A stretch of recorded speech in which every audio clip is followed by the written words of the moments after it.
As like an immigrant, a Muslim, fairly liberal person, I think this is probably the best event that I've been able to access, just because I'm not sitting in the audience and nodding for an hour. Well, thank you. I appreciate it. Yeah, so I really do appreciate the platform for free dialogue. I think it's extremely important for there to be free speech, so the good ideas sort of crowd out the bad ones. The reason I'm kind of here today is because while I was sitting there, and I've noticed this in a lot of your videos, which I do spend some time watching. Well, thank you. I appreciate it. Definitely entertaining, yeah. So, like yesterday, right before coming here, or before I slept, I watched you on Piers Morgan talking about gun control. Mm-hmm. I heard you for an hour today, and I think what I realized is I think the first step is talking about free speech, and I think the left can definitely work on that. The second step is using solid, sound, I guess, evidence for your speech, so that truly you have good ideas crowding out the bad. And I just wanted to take issue with a few things that you mentioned that I felt were a bit more sensational, a bit more, I guess, I know you're from like a lawyer background, so I can see. No, go for it. Yeah, so like you mentioned for rape on college campuses from 1995 to 2002 is a statistic you used. Because those are the last available statistics from the BJS. Sure. So there's current statistics that you think have, I guess, methods that are unjustified because it's self-identified, but that's contemporary. And you're looking at something that started 20 years ago, and then making up for the caveat that, okay, it's self-identified, so it might not actually reach that amount. So what I'm saying is clearly we don't have sound data on this, and maybe not all of the self-identified reports are justified, but using a statistic that's 20 years old, even if it's the most contemporary one that you have, is, I think, unsound in terms of academic. So I agree with you. I'd like to have better statistics. Now let me ask you a question on that. Do you think that the rape rate in the United States on college campuses is closer to 6 in 1,000 or 250 in 1,000?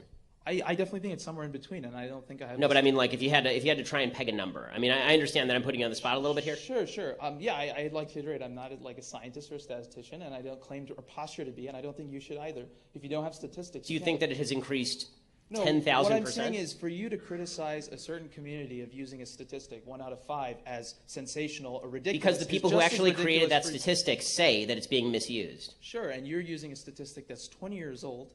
Because it's the best statistic available. Again, if you're willing to give me better statistics, I am more than willing to hear them. No, and as I've said, if you provide me new evidence, I'm more than willing to change my mind. Fair, yeah. No, I mean, I don't think I have the political knowledge to debate that. So, like, just a couple things. So, moving forward, I think you talked about, I don't know, you said, like, you mentioned Jim Crow laws and slavery for what kind of pushed black people back, and you said, okay, this is in the past. Again, this is an example of taking the opposition's argument, making a caricature of it, and dropping it down real fast. Everyone knows about Jim Crow. Everyone knows about slavery. Not as many people know about, for example, redlining in Chicago in the 1960s that the CBL had to push out by 1964. These kinds of systems have been entrenched for years. I think most people have read Ta-Nehisi Coates' article on how this has developed a system of entrenchment for these communities. Even today, under Rahm Emanuel, who's a Democrat and I think is wrong, implements TIF increment financing that takes money out of western and southern Chicago and reappropriates them to places that don't really need it as much. Clearly, there's a lack of funding. He closed 47 schools over the past years. What I'm basically trying to say is there's a lot of factors going on in these communities that are predominantly black, Hispanic, etc.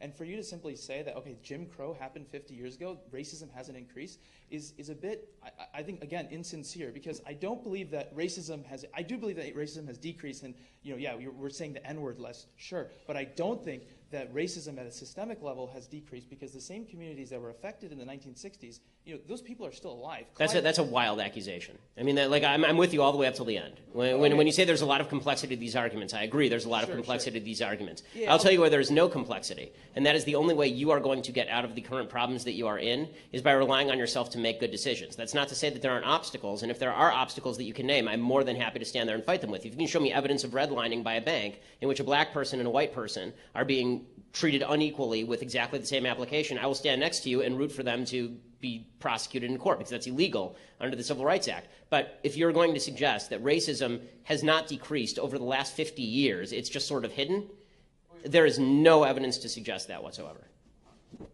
Sorry, I might have misspoke. So, I agree with you. That was my bad. I don't think racism has increased. It's absolutely decreased. But I think that the institutions that existed 50 years ago haven't really vanished. The title character of the Atlantic story, Clyde Ross, I went to his house. He is experiencing the same things that he experienced 50 years ago. The government will come by. And I know you say that the government shouldn't fix this, and I agree. I'm just saying the government shouldn't make it worse. The government comes by. They say, hey, we're providing subsidies for these communities to become better. You can use it for paint for your house, better windows, anything that the public can see to make it look better. But he doesn't have heating in his house, but he can't use it for that because that's just not the system that's in place. Right. All I'm saying is the government sucks. Yeah. But I totally agree with you on that. But all I'm trying to say is so come to the dark side. Yeah, I guess all I'm trying to say is I definitely agree that these are complicated. I think the left and the right, they take small points and they sensationalize them to create a political platform. I would just appreciate it, since you are a journalist and not a politician, to do the same kind of due diligence when you really offer input, because a lot of people listen to you, a lot of people respect your opinion. Well, okay, so again, the article that you're citing by Ta-Nehisi Coates, I haven't actually read that article, so I'm not going to claim knowledge of an article that you've read and I haven't. So I'll take your account of the situation for what it is, which is there's some guy who is apparently being victimized by the government because the government will only give him subsidies for X, Y, and Z, but he actually wants it for A, B, and C. My answer to that is that it's not the government's job to provide subsidies for anyone. And if the government is mal-appropriating subsidies, I object to that regardless of the race of the person. Like, I object to subsidies to the ethanol boondoggle in Iowa, which is basically white people. I object to subsidies to Wall Street. I object to all these subsidies. I don't think the government should be involved at all. And this fellow who was victim to pretend that systematized discrimination under Jim Crow that was happening in 1960 is the same as a badly run government program in 2017 because they want to give you money for your windows but not for your water heater. Again, I don't see the relationship between the two. And to suggest that the banks are operating in the same way now as they were operating in 1960, I don't see the evidence for that either. I'm happy to look at evidence, but I need actual evidence. I can't just base it on headlines.